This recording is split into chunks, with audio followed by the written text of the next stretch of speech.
Welcome, friends, it's the Movie Film Podcast. The Movie Film Podcast, enjoy the show.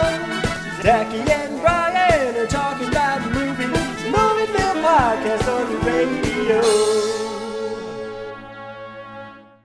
Welcome to Movie Film. This is episode 153, back after a very long hiatus. My name is Zachy Hassan, and I'm here with the very busy Brian Hall. How are you doing? Very busy, Zachy Hassan. Yeah, we've both been kind of buffeted by the headwinds of life this past month. Yeah. I think our last episode dropped. Our last regular episode dropped August 1st, and then here we are recording on August 31st. So, yeah. Well, let's not discount the commentary, though. Oh, that's all kinds of commentarial goodness. Yeah, yeah. Fugitive commentary. That was a lot of fun. That was a lot of fun, and we recorded that twice. So really, yeah. Technically, put both of those out there just to make up for content volume. If we're just trying to make it up in quantity, yeah. So I always say that, well, in a sense, our pre-Labor Day spell does sort of give us a summer hiatus of sorts. Yeah. It's kind of a busy time. As summer vacation comes down to an end, and you're visiting friends, and work's picking back up, and yeah, it's a busy time. But I think we're going to get back in the groove here. We are, yeah. I mean, the last few weeks have seen me traveling all over creation. I was in Chicago very briefly, traipsing through the old homestead. Remember, a year ago, I went to Chicago for my 20-year high school reunion. Remember that? Yeah, I do. And then this year, I went to Spokane, Washington, for my wife's 20-year reunion. Wow. And I got to tell you, I can't think of an experience in life that's more soul-crushing than going to your spouse's reunion. Why? Just because you're arm candy, or? If you say so. I wasn't going to say that. I wasn't fishing for the compliment, but thank you. I am arm candy. I didn't think about it that way. But no, I honestly, the entirety of the time, all 2.5 hours, was me basically sitting alone at a table in the corner by myself, thus being alone, just eating quietly. I mean, it was like a flashback to me in junior high. Oh, tear. I'm grateful I had like a smartphone. I was playing 2048, that game? No. Oh, you never played that game? It's like the numbered tiles, and you just add. Anyway, it's like a time waster game that you play in lieu of socializing with people. So the nice thing is my wife is very popular, and so there were all manner of people who wanted to come and talk to her. Now, you might not know this about me, Brian. I'm not a very sociable sort. Sure. So as a general rule, I don't like meeting new people. That doesn't mean you aren't good at it. Well, thank you. You are good at conversing. If I am, forced into that situation, I'll do my best to adapt. But generally, I just don't like it. So it was that was my, I guess, an entirely appropriate wind down to my summer was just being miserable at my wife's 20-year high school reunion. Ah, yeah. Well, did she have a good time? She had a great time. Good. Which is all that matters. Yeah. By the way, if she's listening, so she doesn't listen. That's the beauty of it. I could say anything and it wouldn't matter. But have you had a chance to catch any movies lately? Not a ton, just because, like we say, been pretty busy lately. But I did watch something super random. I watched THX 1138, George Lucas's directorial debut. Wow.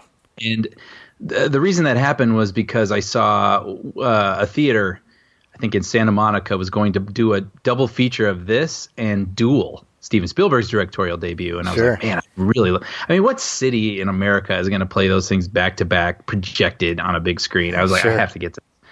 But it ended up being on a Friday night, and I was super busy, and I didn't feel like driving across town. So I thought, I could drive across town and sweat over this and try to get there on time. Or I could watch it on my couch. Yeah. So, the movie's 40 plus years old. So I queued it up, got it on Amazon, and interesting fact for people who are not familiar with this film, just like Star Wars, Lucas has gone back and tinkered with this. Yes. And I ended up seeing he's Lucased it up.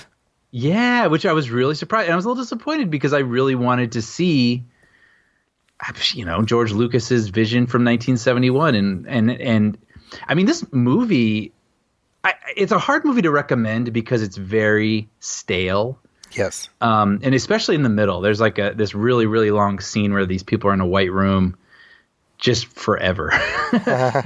But other than that, I actually did really enjoy it. And the main reason is, and this is, if you are able to enjoy movies this way, but like every single shot in this movie could be framed and hung on a wall. Huh. It's a beautifully shot movie, and it's also beautifully, not even just shots, but just the way it's photographed. I mean, the focus in this movie is interesting, and I could watch it again just because I enjoyed looking at it so much. And in the third act, there's a really exciting chase sequence where the THX, played by Robert Duvall, steals a cop car, and these robot cops are on these motorcycles chasing him through an unfinished BART tunnelway. And I was like, this is pretty thrilling for being as lo-fi as it was and of its time. And even the sound design. I mean, you saw Lucas in this film. So I would say if that sounds interesting to you, I say check it out as like a really interesting artifact. But for people who are looking for a riveting movie on a Friday night, this might not be it. But it was jarring seeing these like digital effects, and some of it was integrated okay. Have you seen it with the update? I haven't seen the new one. I saw the original version. Yeah, it's like through Windows, kind of like what they did to Cloud City and Empire Strikes Back, where they added, a lot more detail and scope to what's outside Windows and stuff, which isn't the most egregious thing in the world. But at the end, I don't know what the scene originally looked like, but there are these CGI mutant characters that are basically jumping on Robert Duvall's character, and it made me wonder what it looked like originally. Yeah. But, I don't know, whatever makes him happy. And this was a famous flop. Yes, for American Zoetrope. Yeah, that's right. It nearly sank Zoetrope before it even left dry dock. And it's I love stories like this too, because you know what happens to this filmmaker later. Yes. But then when you think about this movie being made and him probably thinking, well, it's over, and it just don't give up, because clearly it wasn't for Lucas. Yeah, and not just that. I mean, the movie came out and it cost, not a lot, probably less than $1 million, I would expect. $777,000. There you go. Okay, so less than $1 million, and it didn't make very much. I don't know how much total it made, but it was one of those things where Francis Coppola decided for whatever reason to make this the sort of debut offering from American Zoetrope based on the student film that George Lucas had made, and it was exactly as oblique and bizarre as that student film, Mm-hmm. And that's, to me, like when I saw THX, it felt like a student film to me.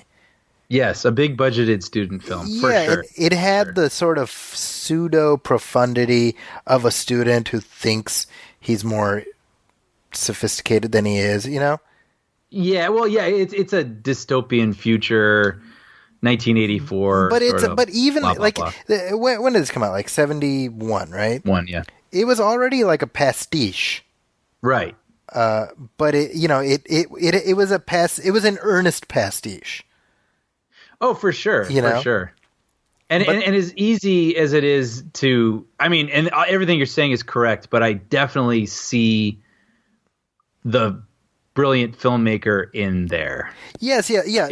Just to be clear, I'm not dogging on the film as it is, but I do find it like borderline comical that Francis Coppola, rather than leveraging American Zoetrope based on his own creativity, decided to sort of hand the reins to George Lucas to some extent, Yeah, you got to wonder. That shows, I guess, the depth of their friendship. And it's also interesting that the next movie Lucas made was American Graffiti. Yeah. Which is just leaps and bounds different than this. which is Brian. That's like kind of my point, right? It's almost like it's like that's the feedback you get when you write a script. It's like, why don't you write what you know? Like, instead of doing this shit, write what you know. And then he does. He writes American Graffiti, and it's so. I mean, it's night and day, right? Because American Graffiti feels earnest and real and lived in and everything else, and so really, when we go to Star Wars, it's almost a synthesis of the George Lucas who made THX and the George Lucas who made American Graffiti. That's really true. Yeah, you're right. Yeah.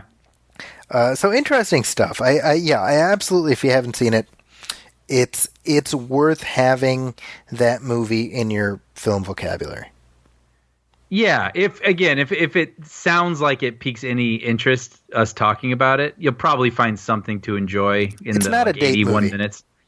No, it's gonna, part of it's a slog, honestly. You will not get some if you watch this for date night.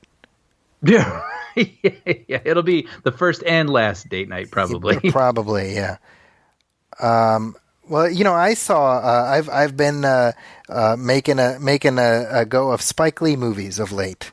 Oh, So I saw Black Klansman a couple weeks ago, and just the timeliness kind of worked out. This wasn't intentional, but I'm screening currently Do the Right Thing for my students in my cultural expression class. Oh, wow. And I haven't seen that movie in 20 plus years at this point. Oh, wow. Man, so good. Like, I've forgotten how good it is. I've forgotten how fresh it feels, because there's sort of like a Spike Lee vernacular that's almost become a self-parody to some extent, because it's been appropriated by so many other filmmakers. Yeah, right. But there's such rawness and realness to it in Do the Right Thing, and I'd forgotten how good he is in that, as not just as a director, but as the lead character. Right. He's legitimately good as Mookie. Yep. So I saw that, like I said, and then I watched Malcolm X a week ago, and then Black Klansman a week before that. So it's been this very, like, some of I don't know, Spike Lee. Like, see, for me, Spike Lee is a polarizing figure in that some of his movies are tremendous, and some of them are just not very good. Right. But when he's on, my goodness, he's on. Yeah. Well, speaking of, what do you think then of his most recent offering? Well, I think Black Klansman is one of the best movies of the year. Wow. Okay. Yeah. What you know about it is in the trailers, and I don't feel really the need to say anything beyond that, because you have not seen it yet, right? No. Yeah. It's really fresh. It's really different, and it's John David Washington in the lead role. Is Denzel Washington's son.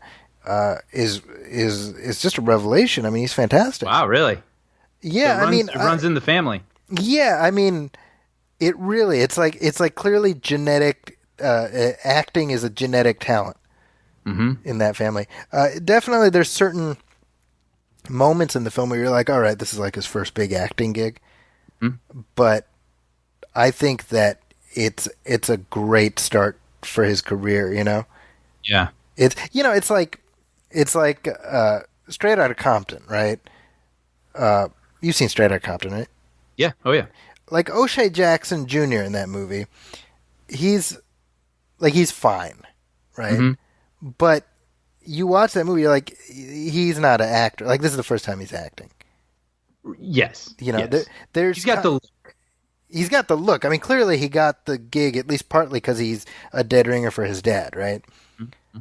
But I've seen that movie enough times where there's certain line deliveries where I'm like, that's like, if he was a more experienced actor, he wouldn't have delivered the line that way. Right. And there's maybe one or two moments like that in Black Klansman, but I think on the whole, it's one of the. You can't say it's just nepotism that landed him the job, So and Adam Driver's so good. What isn't Adam Driver good in? Yeah, it's so cool how varied his resume is these days. I think that the great thing about Adam Driver is, I think, it will be impossible to typecast him after the Star Wars movies. Oh yeah, for sure. Because number one, he's extremely talented, but number two, he has a look that almost defies typecasting. Because you can plug him into so many different things.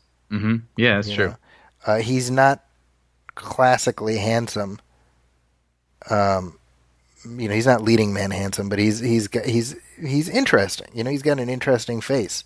Yeah, and he's already worked with the Coens and Martin Scorsese, and it's funny because the first time I ever saw him was in like Inside Llewyn Davis. Yeah. And I was like, who the hell is this lanky goofball? Well, he plays a goofball in that movie too. And it's funny. Yeah. So for those of you who haven't seen it, if you haven't seen Inside Llewyn Davis, it's very funny actually because it's Oscar Isaac. It's Oscar Isaac and Kylo Ren, Poe Dameron and Kylo Ren. Oscar Isaac plays this singer who's trying to like make a career singing art, right? And he ends up getting stuck singing this like when is it set? Like the 60s? I think the 60s, yeah, folk scene. 60s, yeah. So he ends up having to sing this like gimmick song that he didn't write, but it's being performed by himself, Justin Timberlake, and Adam Driver. And Adam Driver is like this folksy country guy, and so his whole thing in the song is he's just like, uh-oh. And he's doing this whole thing. Yeah. And it's so funny because I remember watching that movie. At that moment in the movie, I'm like, what the hell is this? And I kid you not, that song gets so much play on my shuffle. I haven't seen that movie since it came out, and I still remember it's like, hey, Mr. Kennedy. Oh. That's right. Yeah. But really good. And Black Klansman, really good. Man, wow. I look forward to checking it out. Yeah, so that's definitely worth hopefully we can discuss it in our next episode. In our post Labor Day, our traditional post Labor Day summer wrap up episode. But we do have some listener letters here, Brian. Okay, cool. So this is from Carlos at Canadian Caped Crusader. He's one of our regular listeners. And this is interesting, actually, Brian. He says, so many kids are turning to the likes of YouTube and embracing short form or unscripted entertainment at the same age we and current creatives fell in love with TV and film. Where do you see the industry going creatively in the future? Are unboxing videos this generation's Star Wars? That's a really good question. I didn't even think about it that way. Yeah. The fact that we have a romantic feelings about going to the movies because, when we were young, that's what was imprinted on us. And the magic or kids being captivated by their first thing could very well be on their phone. I mean, are they going to be making like the Snapchat movies of the coming years? I don't know. What do you think about that? That's a really great question. Yeah, I mean, I look at unboxing videos and I understand it on one level, but I also like it's like a plague because they just populate YouTube, Mm-hmm. But more than those, I'll tell you what drives me crazy is videos of people playing video games. Because my kids are obsessed with this stuff. Oh well, it's interesting because I used to work, at Bob's Burgers. I guess I'm outing it. I was going to try to be more vague, but a lot of the artists that they have two monitors. The one monitor where they're working, and the other monitor is YouTube, Netflix, HBO, whatever. But a lot of people were watching these people playing video games. That was really common. I was surprised. It's so weird to me. Yeah, I mean, I don't know if I get it or not. I mean, sometimes it's fun in real life watching other people play games, when you're in a room with people and you get invested in it, but I don't know. But let me put it this way. I see the value of like 3 minutes of gameplay because you want to see what the game looks like. Right? Yeah. Or I use it when I'm stuck. And so see how some kid got out of it. But I see videos of like, here's me playing, Super Mario Brothers 3 for 2 goddamn hours. Here. Like, Yeah. what the hell? Like, watch me play and finish this game. How is that even remotely amusing? Yeah, I do not know. I These do not know. young people, Brian, with their But think about it. Think with about their it. You got, YouTubes. Yeah. let's put it this way: like you've got your Hitchcocks, right, and whatever they're inspired by. Then you got your Spielbergs, who are inspired by those filmmakers, and now we're inspired by the Spielbergs of the world. And then these kids are going to grow up inspired by these other kids on YouTube. So what's the art that those kids are going to create? I have no idea. So essentially, what we're looking at is it's like Xeroxing Xeroxes. Yeah, but even like the medium and the format's different. Yes. Like, you know, starkly different. And so and how long these things are, you know. But then also, like, I know a lot of people like Netflix shows and binging and all that. I mean, I don't think people are going to do away with traditional storytelling. Actually, I was listening to the Steven Weber episode of Nostalgia Theater that you did, and he was talking about Why, thank you. how it's great. Yeah, it was a great interview, and he was talking about how he was playing an old radio show of Dragnet, Yes. right, in the car, and his, you know, young teen kids didn't want to get out of the car until the story was finished, and it made him realize that, you know, sometimes you don't need to reinvent the wheel. Like, classical storytelling will always work. And I thought that was kind of interesting. So, I mean, you know, as long as that stays alive and well, I think there's room for other sorts of things. But Can I just tell you, by the way, while you're mentioning that interview, without question, probably my very favorite interview I've done for that show, and I have been so lucky with all the interviews I've gotten for that show, but that was just above and beyond anything I could have expected. you know, I'm going to paraphrase it because I'm going to forget. You can correct me, but it had one of my favorite moments of any of your interviews where at the end, I mean, you've been, you know, gushing about Weber himself and about his shows, and clearly you've built up this rapport. And by the end, you know, you turned a little bit into Chris Farley, the Chris Farley show at the end, and you knew that Weber had worked with one of your, you know, TV heroes, Scott Bakula, and you were basically like, is he cool? And Steven Weber's like, yes, Zachy, Scott Bakula's cool.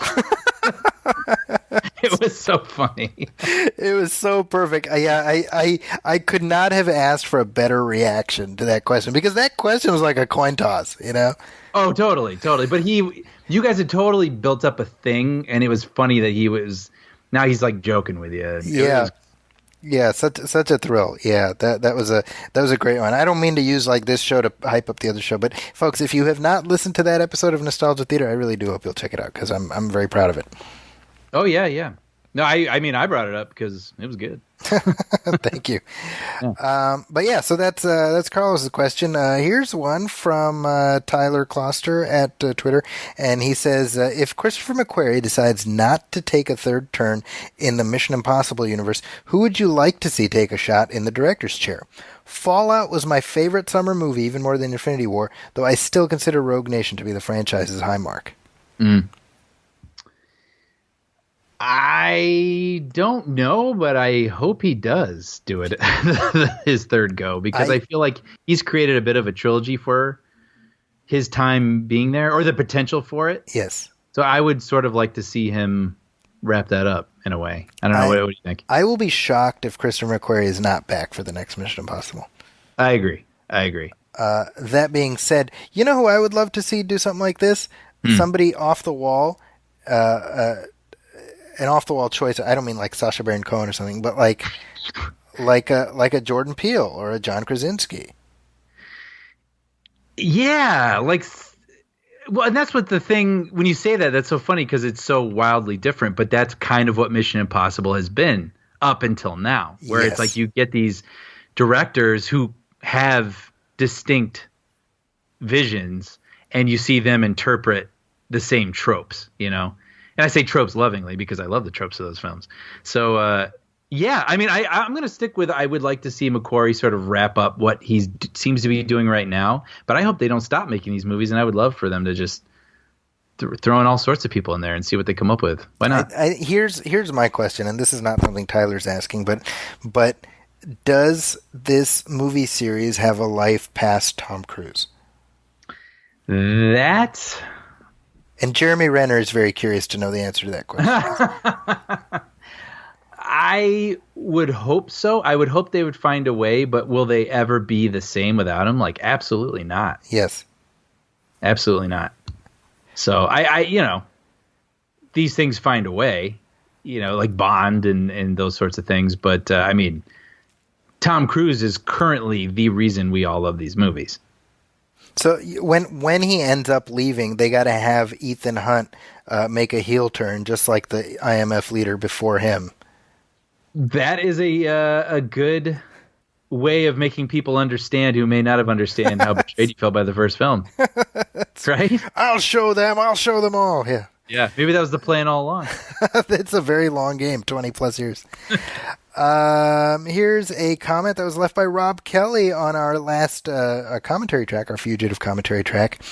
And Rob says, I remember enjoying The Fugitive in the theater and thinking it was pretty good, but I don't hold it in the high esteem you guys do. Nevertheless, this was a highly enjoyable commentary. Your enthusiasm for it really made it an entertaining listen. Oh, that especially means a lot if it elevated the thought of the movie in his mind.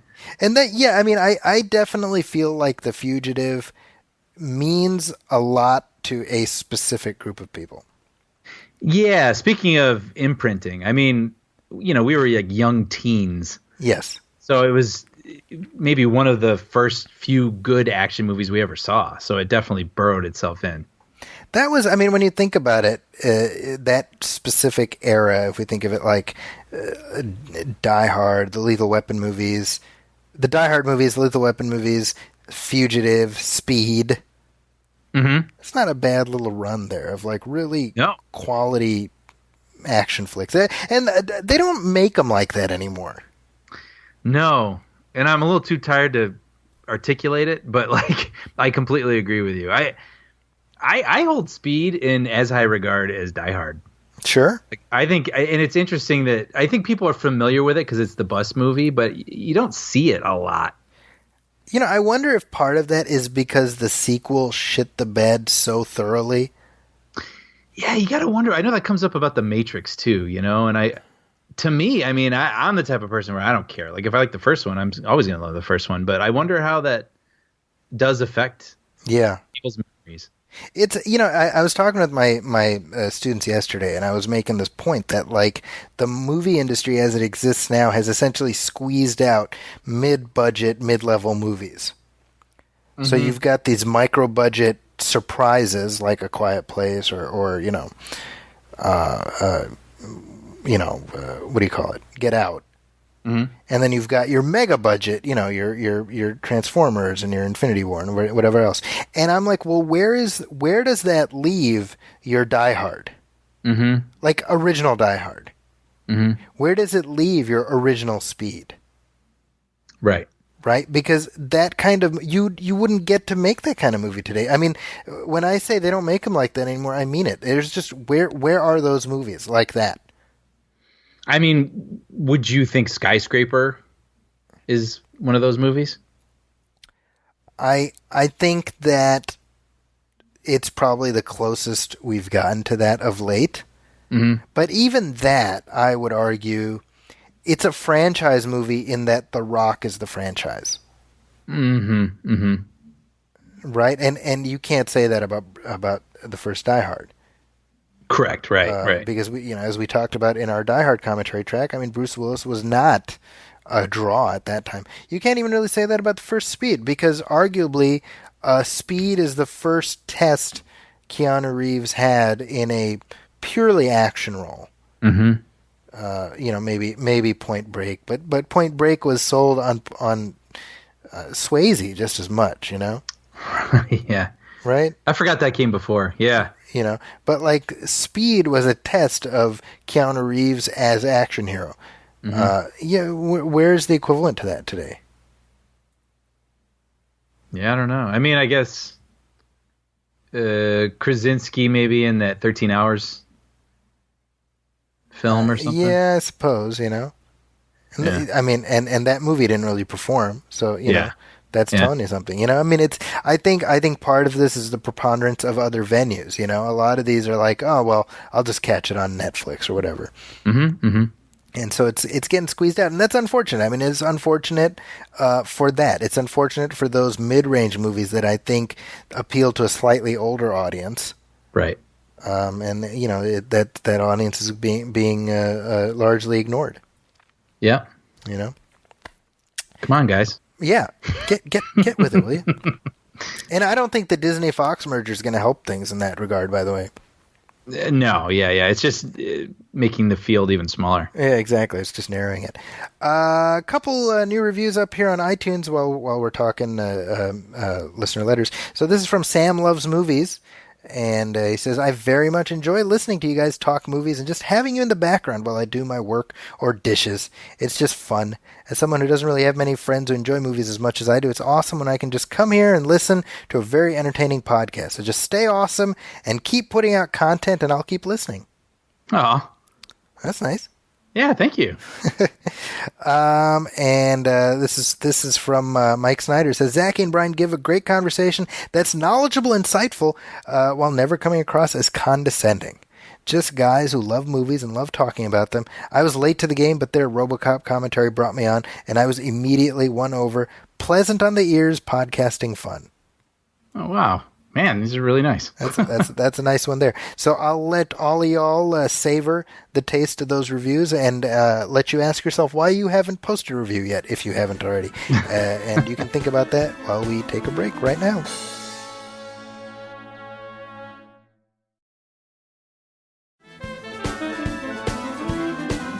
And we're back, and we got a whole slew of headlines to discuss. Despite the fact that the last time we talked was a month ago, Brian, the movie world has kept on spinning. It did not wait for us, which is a little disappointing, I got to be honest. Yeah, but we want the movie world to know how we feel about it, so here we go. Here we go. So here's some news that makes me a little irked, Brian, and that is that the fourth Star Trek movie is, as the new, part of the new series, of course, is in danger. It's in mortal danger. What? Yeah. Why? Because the root of all evil is money. And so here we are. Money is potentially holding up what could be, a very solid fourth film. Now, I can't even remember, honestly, if we've talked about the developments on this fourth film. I feel like we probably talked, because there was that nugget that was going to involve time travel and Kirk's dad. I'm certain we must. Which was like 3 years ago, right? Yeah. So Star Trek Nothing's Beyond. changed. So here's this is funny. You mentioned this because this is sort of the root of the problems right now. So before Star Trek Beyond had even come out, Paramount, which is a franchise-hungry studio right now, because nothing really seems to be landing for them. Right? The Ninja Turtles reboot didn't really, it died with the second movie. Yeah. Transformers has run aground. This Bumblebee movie might do something. But really, other than Transformers and Star Trek, what does Paramount have? That's bluster from me. I don't know. I mean, they had the Jack Ryan series, which is now on television. Which, by the way, I just saw I saw like the first 2/3 of the pilot of that. How is it? Pretty solid start. Oh, good. Yeah, I'm a little wary because it's set in the Middle East, and I was thinking, I was like, man, it's been almost 30 years since the Ryan franchise started, and so it's kind of amazing that they've avoided a Middle East centric plot up to this point. Huh. Yeah. But now this is like right smack in the middle of it. So it hasn't reached the point where I have to now confront my like Jack Ryan fandom and also my desire for the Middle East not to be just portrayed as a pee-pee soaked heck hole. There's your I actually Simpsons. thought of that reference earlier this week, and I knew no one would know what I was talking about. There's your Simpsons reference, folks. Yeah. If you're keeping, take your shot. It's funny actually because the character of Admiral Jim Greer, who is played in the films by James Earl Jones, he's played in the series by Wendell Pierce, from The Wire. And so the character has been made a Muslim in the show. Oh, okay. And so I read that and I was like, hey, that's really cool that they made this guy. He's like Jack Ryan's boss. They made him a Muslim. That's cool. And I posted that on social media. And somebody who I'm connected with on social, who is a screenwriter, was like, oh, you know what that means? It means that like you're going to have like 100 Muslim bad guys. Right. And I'm like, damn it. So I haven't gotten there yet, you know? That's a funny observation, yeah. You can be like, It's they're not funny. all bad.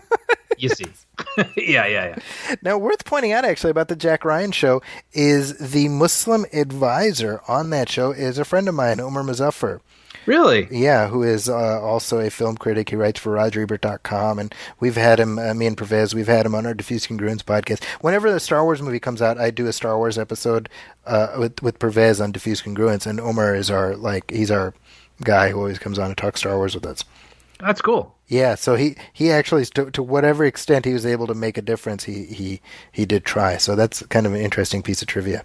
Yeah. But regardless, the Ryan franchise obviously is no longer in the movies, so that's done. So basically, Paramount has Star Trek and a few other, bits and pieces. Now, Star Trek Beyond, even though I loved it, it did not perform as well as they would have liked. So now they need to lower the budget for the fourth one. The problem is that they already signed Chris Pine for a fourth one because his contract ran out with the third one. So they already signed him. That was smart. Preemptively sign him. But now that the budget needs to come down, they're asking him to take a pay cut.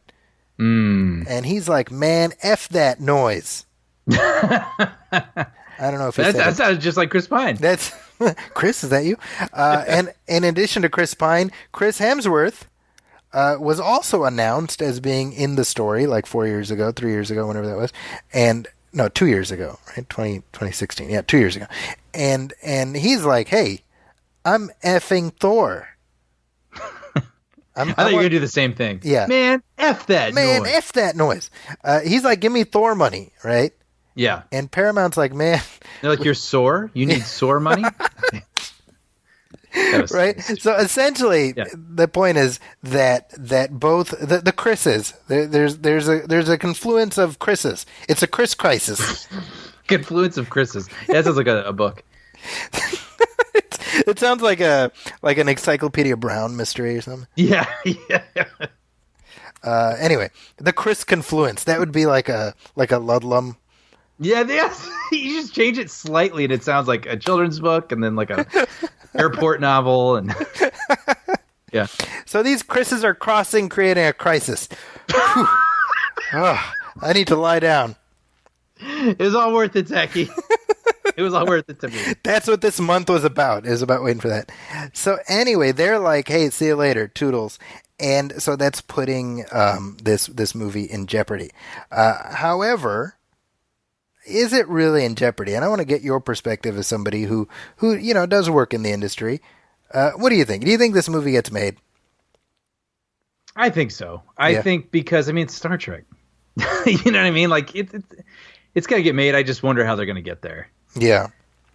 But if they've got something in ink, or if they make some other deal with points or some way that they figure out how to keep them, somewhere that budget's going to get slashed. That's what I was thinking. Star Trek movie. Well, I'm thinking, first of all, if you've got a contract, then pay the man what you owe him, right? Yeah. That's number one. But number two, like I've said this all along, these movies do not need to cost $200 million. Right. The Star Trek movies from 2 through 10 were made by Paramount's TV division. Mm-hmm. Right before the CBS Paramount split, right when the Star Trek rights were all under one roof, the TV side would be putting out the movies. Right. And so they had TV budgets, basically. They cost like $20-30 million. Yeah, and that made me think of Game of Thrones, which is obviously insanely expensive. But I feel, this is off the top of my head, I could be wrong, but I feel like a whole season is like $100 million. And that's like a damn good looking show. Yeah. And that's several hours of content. So, I feel like there are ways to get creative, like actually go in a field somewhere and shoot them in a field. You know what I mean? Like, right. You can figure it out.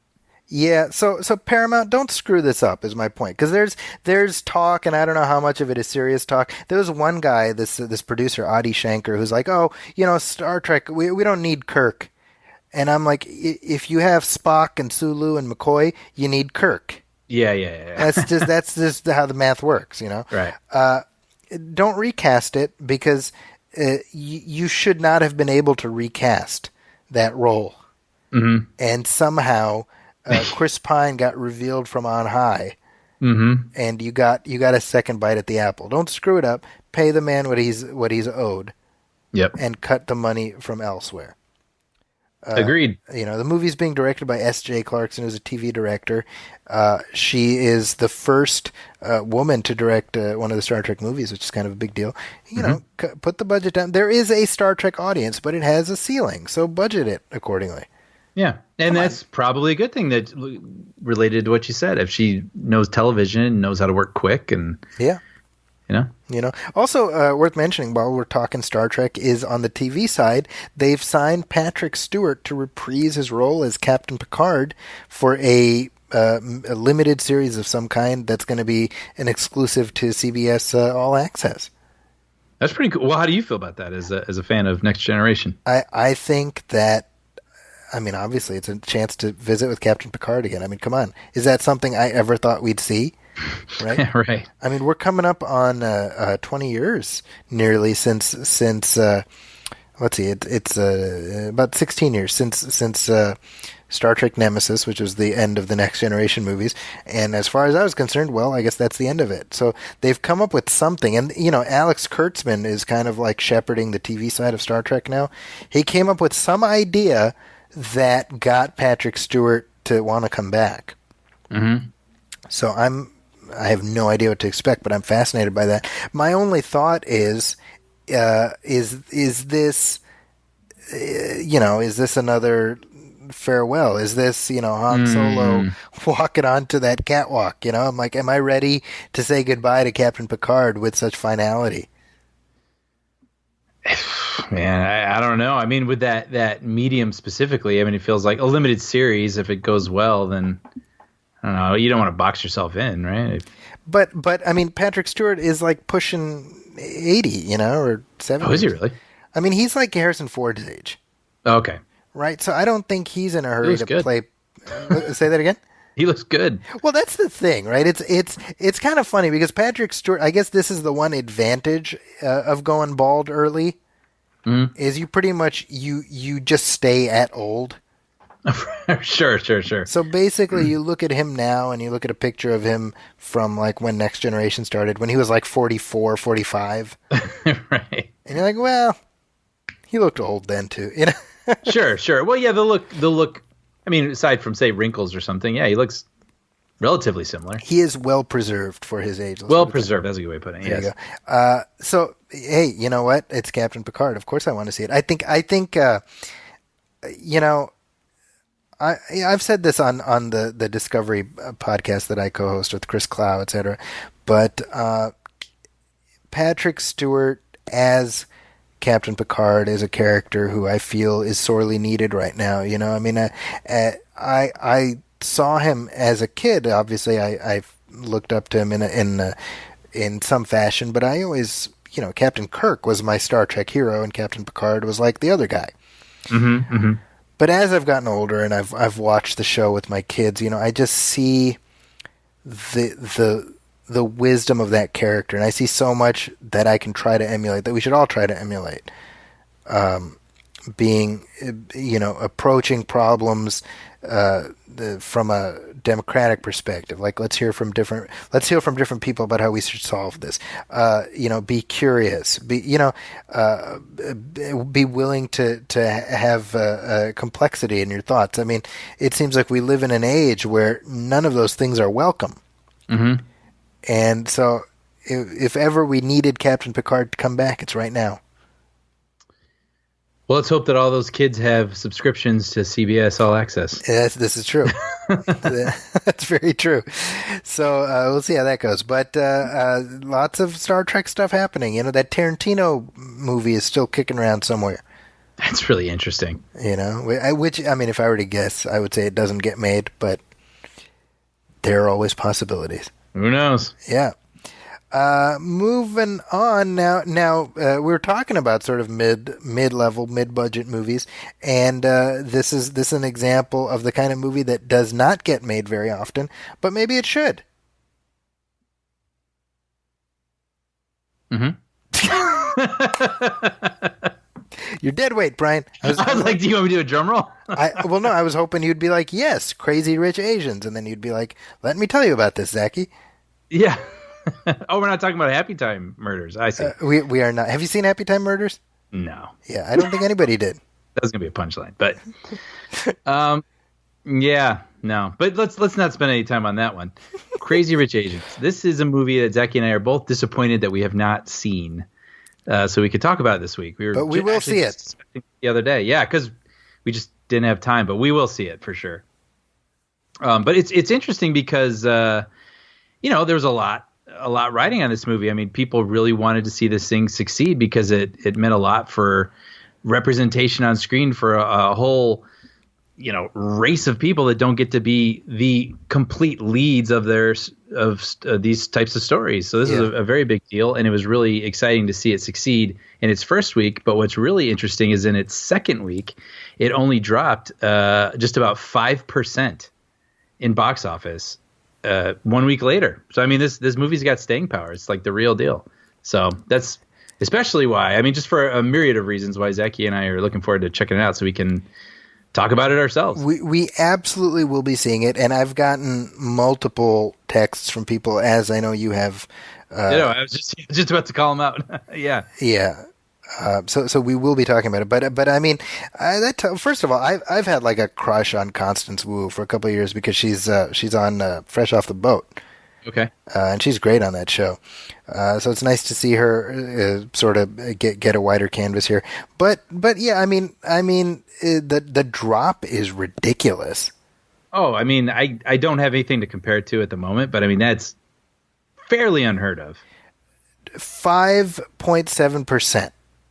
Most hit movies drop about, if it's good, 50. A good drop. Yeah, I was gonna say, or maybe like 30 or something if it's ridiculous, but 5%. Yeah, that's unexplored territory. Yeah, and that's something worth celebrating for sure. Yeah, well, and there's 2 more books, so I guess there's going to be two more sequels. I don't know what they're called, but they're coming, sequels. Crazier, Richer Asians. Yeah, I've got to assume that's what it's called. When you think about it, you can see how important just one word is, because I was talking to somebody this morning and they're like, I want to see that movie Crazy Asians. And I'm like, I don't think I think that's offensive. I'm not sure. It'd be like making a movie called Stupid Funny White People, and you're like, hey, let's watch Stupid White People. Right. Otherwise known as America's Funniest Home Videos. Yeah. I would expect we'll be talking about Crazy Rich Asians in our next episode. Mm-hmm. Here's something interesting. This is something we've kind of talked about before, but now we have a little bit more insight. The Lethal Weapon drama, which we saw Clayne Crawford get fired from the show. Mm-hmm. Martin Riggs, who has been, I don't know, should we say what happened to his character? Sure. I mean, right? So Martin Riggs got killed off at the close of the second season. Now, this was... Skip ahead if you don't want to hear any spoilers. I guess we should say that. Well, we already said it. It's too late. Oops. No, that was meant as a cliffhanger, I'm assuming, right? Yeah. So presumably he would have made it out of the cliffhanger and lived to snark another day. But I have to say, knowing now that, well, he's not coming back, it's not a bad ending for his character. Yeah, agreed. I kind of missed half of that last season, but I did see that finale, and it was... Yeah, I'm the same way, yeah. Yeah, it was unexpected, and now knowing where we're at, I mean, a sad but satisfying conclusion. Did you see they put out a clip, like a mini trailer with Sean William Scott?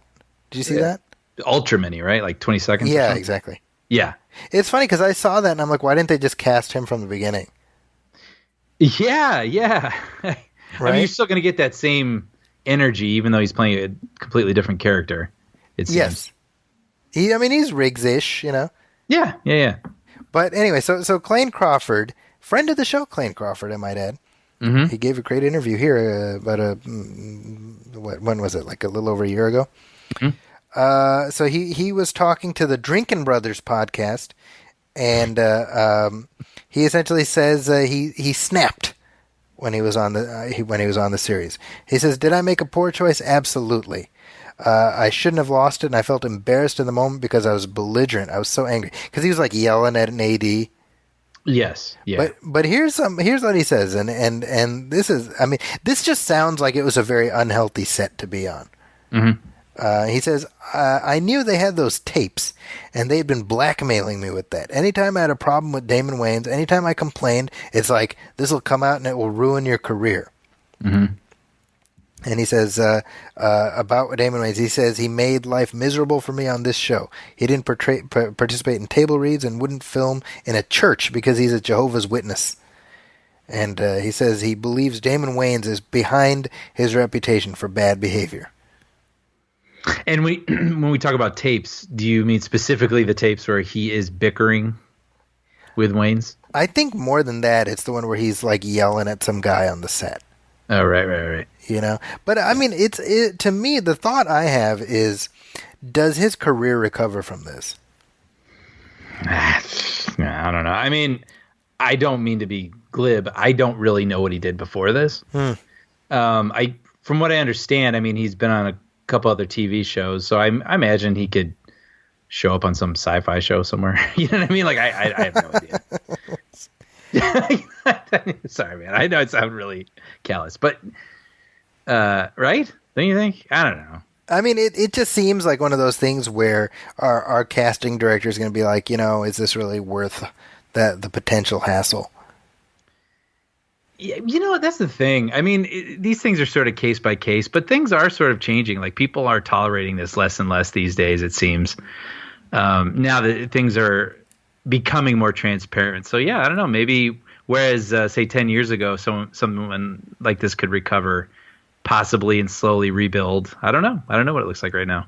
Well, you know, while we're talking about people rebuilding their careers, I mean, let's look at the fallout from sexual abuse scandals and things like that. We're talking just a few days after Louis C.K. showed up and did a set at like the Laugh Factory. Yeah, or the Comedy Cellar, I think. Yeah, that's right. Yeah, I don't want to besmirch the Laugh Factory. Yeah. So Louis C.K. got into trouble like a year ago, or more than a year ago. I think it was like May. And no, it was, when was that actually? Because it was like right around the time that new movie of his was going to come out, right? The movie. So yeah, that was like screener time. Yeah, so it was right around now. That means, right? And if, you know, those of you who remember, he got in trouble because multiple women were like, he locked the door and forced me to watch him masturbate. Which is, anybody who heard that story was like, well, that's like a whole extra level of screwed up. Yeah. Right. Yeah. So he kind of went into lockdown. And then he shows up, and he just shows up. He's like, "Hey, I'm doing comedy," and supposedly he got an ovation, whatever. And I heard that, and I said this when the news first broke. This was heartbreaking because I consider myself such a Louis C.K. fan. But I'm like, is this the timeline now? We're just like less than a year, and okay, you did your time. Well, I think that's interesting because I think that's what we're seeing debated with this, right? Because it was reported that he did get an ovation, but there were several people who also felt uncomfortable that they were not told that he was going to be there because he's someone that makes some of these patrons uncomfortable. And so there were some complaints to the club. And then also I think some people were looking at when he admitted to all of this and he wrote his apology, confession, whatever you want to call it. He said, you know, he ended it, I think, with something to the effect of, look, it's time for me to stop talking. It's time for me to start listening. Right. And when he came back then and did this set, he did nothing to address where he's been and why and if he's learned anything, or it just wasn't, it was completely ignored. And I'm not saying whether that's a good idea or a bad idea, But many people felt like then, well, what, like you think you can just sort of like waltz back in and pretend like nothing happened. Maybe if you do come back, there's steps to this. Right. So that's very odd to me that it's just like, oh, okay, here we go. It's almost like it's like the Mel Gibson playbook, but on steroids. Because Mel Gibson went into the doghouse for like 10 years, right? Or like 5-6 years. Here it's like, no, 9 months. And then, hey, I masturbated in front of people, but whatever. Yeah. Here's my joke about airline food. Yeah, right, exactly, right. Yeah. So strange, and that's odd, and I guess that's a story that's playing out. But I think when you juxtapose that with everything going on with the Guardians of the Galaxy sequel, that becomes kind of interesting too. Because last time we talked, James Gunn had been fired from Guardians 3. We already got into that a little bit. But there was sort of like this conversation in the middle, like, oh, maybe they'll rehire him, maybe they won't. And they have said, we will not rehire James Gunn. Mm-hmm. So Guardians 3 is not happening with him, although they are apparently still using the script that he wrote. Possibly. Did you see this report about Guardians 3 essentially being shut down indefinitely? Oh, okay. I actually didn't hear that. Yeah, the Hollywood Reporter said that crew members who are at this stage, a small group, but in pre-production, probably planning sets and whatnot, they were dismissed and told they were free to look for new work. Really? Okay. Yeah. So that's where that's at right now. But that makes sense though, right? Because you don't have a director, so what are they just going to do? Twiddle around? Pre-production is subservient to a director's vision. You don't have a director, makes sense. True. You keep your powder dry. But I haven't heard anything that they're not going to use his script. That's true. I just mean whatever track it was on, it is not on that track now. So, excuse me. I'm very passionate about this story, clearly. First of all, if you've seen Dave Bautista, he has no F's to give. Oh, yeah. And good for him on some level, because he's just like, I applaud that he is not kissing the mouse's ass. Mm-hmm. He's like, hey, Disney, you're wrong. Hey, Disney, you suck. He's basically letting him know. He's told him, if you don't use James Gunn's script, then kiss my ass goodbye. Mm-hmm. Right? And my question is, does this movie even need to get made if James Gunn isn't going to be involved in it? I know. That's a tough one. Right? Because it feels a little bit like Community season 4, Right. Like when Dan Harmon left and they were trying to write like Harmon, and all it pointed out was how there was just one voice for this show, and without him it wasn't working. Mm-hmm. That's, to me, this would be, the gas leak season of Community. If you do, right, a bunch of people trying to be Gunn-esque. Yes. Yeah. However, that being said, James Gunn had no involvement or minimal involvement in Infinity War, and yet all of the Guardians of the Galaxy scenes certainly felt like the Guardians of the Galaxy. It's true. Right? Mm-hmm. So I don't know. I'm torn because I feel like if I'm James Gunn, and James Gunn, by the way, did not do himself any favors, because in addition to all of the tweets that came out that were horrible, there were also some pictures came out of him attending a To Catch a Predator themed party where he was dressed up like a Catholic priest. All right. Yeah, and it's funny because I saw those pictures and I'm like, well, if Disney had even an inclination towards hiring him, they can't because of stuff like this. Because how much of this stuff is going to keep trickling out? Mm-hmm. Right? So it makes sense on some level that they I said it last time. Like, I don't think they should have fired him, but I understand why they did.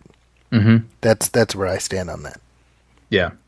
But if you're James Gunn, wouldn't you want the series to continue on without you, or would it be a point of pride to be like, no, I killed it, right? I would think it's like, well, I want to create something that doesn't need me. It can keep going even without me. Yeah, and especially for the sake of all those involved. I mean, they've got this great cast that a lot of people really care about, and I mean, sequels get made. Yeah, I mean that's true, But Yeah. that's kind of the question. I don't know. It's interesting. This is not a situation, for example, like Lethal Weapon, obviously, or even Roseanne, where you've got it's a production that's already in motion. Right. So like the Roseanne, now it's going to be the Connors, I think it's going to be called. Right. And they've said they've killed off Roseanne. And that makes sense because it's all of these people's jobs and everything, they want to keep it going. Guardians 3 didn't even have a firm set release date. Oh yeah, that's what I didn't know, if it actually was already had something cemented. I don't believe it was on the schedule. I think it was like, we're shooting for this, but it wasn't like officially official. So it's like, well, does this need to get made? I mean, it's not like there aren't enough Marvel things, and I mean, you could weave in the Guardians characters into these other movies. Yeah, I'll admit though it would be disappointing because I did enjoy this almost as its own thing. Yes. That just happened to live within the Marvel universe. That's true. Like I when the second one, after I loved the first one, when the second one came out, I wasn't even really thinking about it being a Marvel movie. I was looking forward to the next Guardians movie. That's true. Yeah. So it'd be a bummer. Well, I guess we'll see. And while we're talking about Marvel movies and the Russo brothers, tell me about this new project that the Russos have going on. Yeah, well, I mean, look, these guys started on Community, right? Or maybe not started, but they were they were on Community. They also did Arrested Development. Yeah, and then they go out and they make one of the biggest action movies of all time, Avengers: Infinity War. And so it's like, well, what are these guys going to do next? And it turns out it's directing a movie that will be called Cherry, based on a new novel. And what's interesting about this novel, it is a true story written by this person who was in the military and suffered from an extreme case of PTSD. And then he got hooked on opioids. And the way that he dealt with the pressure of all these things he was struggling with was he robbed banks. Wow. So he gets caught for these things, goes to jail. He is still in jail, writes his book, and all these people are interested in buying the film rights to this book. And he is trying to make deals with these studios. And when he was coming close to closing on a deal about a week or two ago, his minutes ran out that he was allowed to use the phone behind bars. That's great. So they had to wait for him to accrue. Film studios had to wait for him to accrue more minutes so he could continue negotiating the rights to his book. But that was how this story originated and how I first came to be aware of this book. But then now we've just learned that it looks like the Russo brothers have attached themselves to direct it. Nice. So it sounds kind of cool and very different than this big sci-fi spectacle. So I'm looking forward to seeing what they do with it. I think it seems like a really interesting story. I'll probably check out the novel before the film. It's smart for them to kind of switch up and do something about as far removed from the Infinity War movies as it's possible to be. Yeah. So it's almost like you could make a movie about this movie getting made. Yeah, right. That's really funny. Wow. Yeah. So. And tell me about the goings on with this Joker movie. Yeah, so this is interesting. We've been talking about this. The things that the DC universe. I for sure was like, this movie will never be made. I would not have disagreed with you. I mean, it seemed really wobbly at best that this. Yeah. I mean, look, you've got the DC universe right now. You've got Ben Affleck as Batman in these Justice League movies and whatnot, but then you have this separate Batman universe that's being built by Matt Reeves.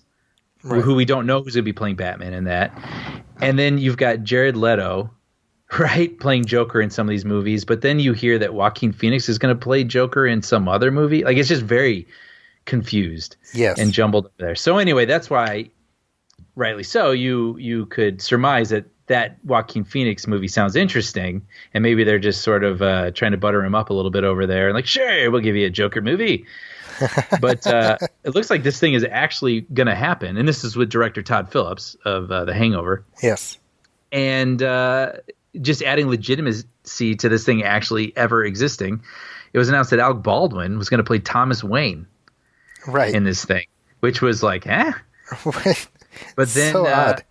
yeah, and then there was like an update that the way it leaked that the way Thomas Wayne was going to be portrayed was as sort of an over-tanned, clueless, rich buffoon, sort of a Trump-like character, if you will. And then Alec Baldwin came out with a tweet basically saying, no, that's not the case. And then in another update, Alec Baldwin has already dropped out of being in the Todd Phillips Joker movie. So And I wonder if this is yet another thing of just internet culture where people are breaking scoops before they're, the cement is hardened, so to speak. yeah. I mean, well, I don't recall his tweet. I don't have it in front of me, but it seemed like it was enough to confirm that he was down to do this at one point. Yes, that was my sense from the earlier tweet was, yes, I'm in it, but this isn't what the character is like. Yeah. And then he just was like, you know what, screw it. Yeah, his quote, I just see it here now. It says, I'm no longer doing that movie. I'm sure there are 25 guys who can play that part. Jeez. So, and then whoever gets it can be like me. Yeah, right, exactly. It's funny because he has a cameo, Alec Baldwin, in Black Klansman, which is really very, very funny cameo. So he's definitely he's turned that corner into character parts. Yeah, and he's great in Mission Impossible for the minutes he's in it. He's very memorable for the less than 10 minutes he's in it. That's right. Yeah, it's so funny to see him in The Hunt for Red October as the first Jack Ryan. And it's like you have to sort of like reset your brain to be like, that's the guy who plays Trump on SNL. I need to revisit that movie. I mean, that's John McTiernan, right? It is McTiernan. And Jan de Bont, if I'm not mistaken. Was he like the DP on it? Yeah, I'm wondering. I mean, it has that look for sure, that sort of steely, lens flare-y sort of. I could be wrong, but I don't believe so. Let me see. Okay, but just I missed that. We were talking about that era, like cinematography by Jan de Bont. Good call. Wow, Brian, impressive. I'd know Jan anywhere. I know. Geez, that's impressive. Yeah. And that movie was rated PG, by the way. Yeah. Back when that was a thing. Yeah, that when movies could be rated then that weren't. Even the last PG movie. Yeah, that's like live action and that's aimed at adults. Yeah, especially that. Yeah. Right. But regardless, let's take a little break and then we'll come back and we'll wrap things up with some Star Wars talk.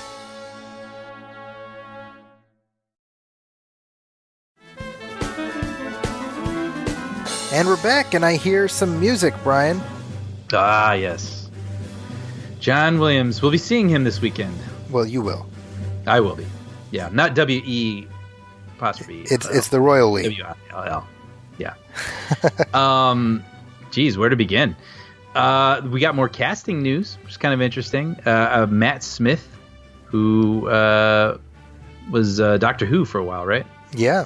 He's going to be playing what's said to be a key Brian, role. more accurately, he was the Doctor on the show called Doctor Who. See, it shows what I know. Brian. I've seen one episode, and it was recommended to me, and I really enjoyed it. So yeah, if you refer to the Doctor as Doctor Who, I believe you will get your ass kicked. By who? By a bunch of very angry Whovians. Oh. They will attempt to kick your persons. ass. They'll wave their little sonic screwdrivers at you while they say stuff about timey-wimey, wibbly-wobbly, whatever. Anyway. I was just about to say I don't mean to belittle anyone's fandom, but... I like Doctor Who. Let's be very clear. I say this with love. Y'all nerdy. You make Star Trek fans look like the quarterbacks of the football team. Yeah, well, and this is coming from someone who speaks Return of the Jedi lines in his sleep. So come on, we all got our fandoms. So Matt Smith, who the last time he branched out into a different sci-fi franchise was as Skynet or some such shit in Terminator Genesis. Yeah. The less said about that, the better. Yes. But anyway, also, who am I trying to say here? Dominic. Damn it, I don't have it in front of me. What's the guy? Oh, Monaghan. Yeah. From Lost, not Penny's Boat. He's also going to be in there. So we got like this JJ reunion going on in there too with Kerry Russell, and we also heard Greg Grunberg, right? Is that his name? Yeah, his buddy. Yeah. And back at Snap Wexley. Why I know that. Who fans? Please. You know what's funny, dude? Is I swear to God, I'm not making this up. Because I was watching like a Hawaii Five-0 that had Greg Grunberg on it, and I was like, he's in Star Wars. He's that guy who, man. And in my head, I'm like, I'm not even a big enough nerd to know his Star Wars name. Why in the world I know it, I do not know. But I kid you not, this was yesterday morning. I had that thought. But now I'm going to know it forever. Like, I will never forget. Yeah.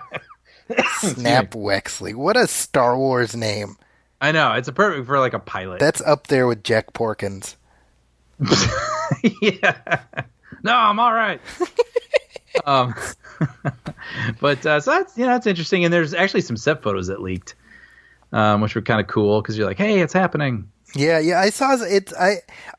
I saw some picture. I don't know if these are the same things that you saw, but of just like Oscar Isaac on set and in his costume, whatever. And I'm like, it's and John Boyega too, I think. And I'm like, it's cool to see like, oh, there's Poe and there's Finn, and they're wearing like costumes I haven't seen before. Yeah, new costumes. Yep. And I'm like, that's awesome. And the other thought I had is like, this is probably the last time that we're gonna get these characters in this way. Yeah, and actually, in those pictures, they're standing in a field somewhere, and that's why I made that comment about Star Trek where I said, just go shoot it in a field somewhere. It was literally because I had those pictures in my head. That's really funny. But also kind of interesting, I mean, there's going to be a huge new sort of Star Wars land thing happening at Disneyland, right? And so I was reading about the Millennium Falcon ride that they are putting together, and I thought this is kind of interesting. We don't normally talk about this sort of theme parky sort of stuff, but I mean, this is like going to be one of the latest state-of-the-art sort of roller coastery theme park rides. So you got to imagine it's going to be like nothing you've ever experienced. And it turns out it is, and it's too damn difficult to actually do. So they've had these test rides with people to go in and just see if they enjoy it. And apparently you are involved in the success of the mission. So you go in this ride and you could be paired up with some tourists that you don't know, and if they're not pulling their weight, your whole 2-hour wait in line could be for naught, and you could crash the Millennium Falcon and it could not be your fault. No kidding. So a lot of people in these test groups are getting frustrated. So seriously, they're trying, I can see it both ways. I mean, part of me is like, I would really love to try to pilot the Millennium Falcon. I would wait 2 hours to do that. But on the other hand, it sounds like that could be a recipe for disaster. So it seems like at the moment they're trying to figure out how to rejigger this ride to make everybody happy. Oh, man, good luck. Yeah. But I thought that was a funny story. Yeah, for sure. But also, I mean, we got like a little sad fact here that I saw you posted. This with the Meg?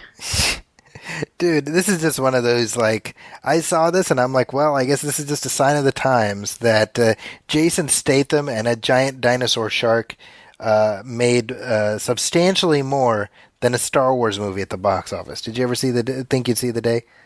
I did not. I mean, if I had a time machine, I would go back in time to like last mid-April when I was filling out my like summer box office prediction bracket. And I'd put like $500 on the Meg making more than Solo, a Star Wars story. Yeah.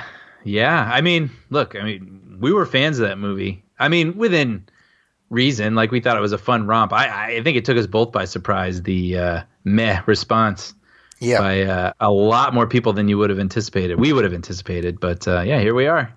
Yeah, I mean, we're basically the Meg is at about $413 million worldwide, 140 million, in China, which makes sense because it has Li Bingbing is the co-lead, who's a famous actor in China, and this is where the industry is going, and it's still making money. Solo, meanwhile, topped out at $392 million worldwide. Wow. Which is, it's important to realize that is fine for anything else, but that's less than even Ant-Man 2. Wow. You know, I mean, I don't even know how we ended up in a place where this movie made that little money. I know. I mean, there's a lot of, you can come up with X, Y, and Z, and they're probably all contributors, but to still come to that conclusion is a little bit of a head scratcher. Yeah, it is. So. Yeah, I mean, there's just no explanation. And actually, while we're talking about head scratchers, I don't know if you saw this. Plinkett, Mr. Plinkett, Red Letter Media dropped a new review for The Last Jedi. Yeah, I saw a post about that, but I haven't watched it yet. So for those of you who don't know, I mean, I'm sure you know if you're listening to this, you know, Mr. Plinkett is this stupid character that created by Mike Stoklasa at Red Letter Media, and he did these lengthy, really in-depth, analytical, really quite good reviews, video reviews of the Star Wars prequels. Mm-hmm. And really, those went viral at a time when the internet was not littered with these kinds of things. Yeah. Right. Kind of the first of its kind. Yeah, now it's become sort of coin of the realm, but it wasn't at the time. And so, you know, I saw that he put out a new review about The Last Jedi, and I was excited to check it out. Even though my recollection was that he was not a big fan of the film, but I was like, well, even if he didn't like the movie, I'm sure he'll have some insights that are worth hearing. You know, as somebody who did like the movie, I'm not opposed to that. But I gotta say, man, pretty big disappointment for me because it's just a lot of bullshit for an hour. What do you mean? Just a lot of bullshit, Brian. The bullshit. Can you expound upon that? It was like a regurgitation of the same talking points that we've heard already like a gazillion times. You know, nothing really new.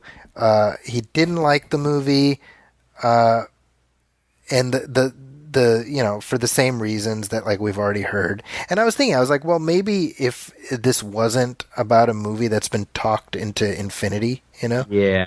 But it just feels like every conversation that's already been had ad nauseum since December, you know? That's funny. I've already thought ahead to our eventual commentary for that movie and been like, oh, I don't want to do it. Yeah, I'm you're so not kidding. done talking about that movie. Seriously, you're not kidding. You know, I really need some breathing room. But that made it a little disappointing. Where I was just like, well, it's an hour. You know, it's an hour of just this stuff, and none of the suggestions I found. Well, there were like one or two things he pointed out where I'm like, oh, okay, that's a clever observation. Mm-hmm. But it was all like there wasn't an objective basis for a lot of the critique. It was like, well, I would have liked this. Mm-hmm. And I'm like, man, I'm so done with I would have liked this. Yeah. I mean, that's what I remember most about his Phantom Menace review. There was a lot of really good stuff in there, but I remember him talking about why the characters weren't memorable. Yes.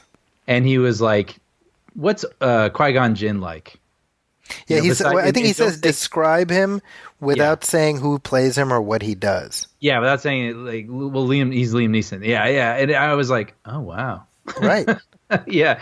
So I was hoping that I'd get something like that. Yeah. I mean, I'm curious what you think if you do end up giving even some of it a shot.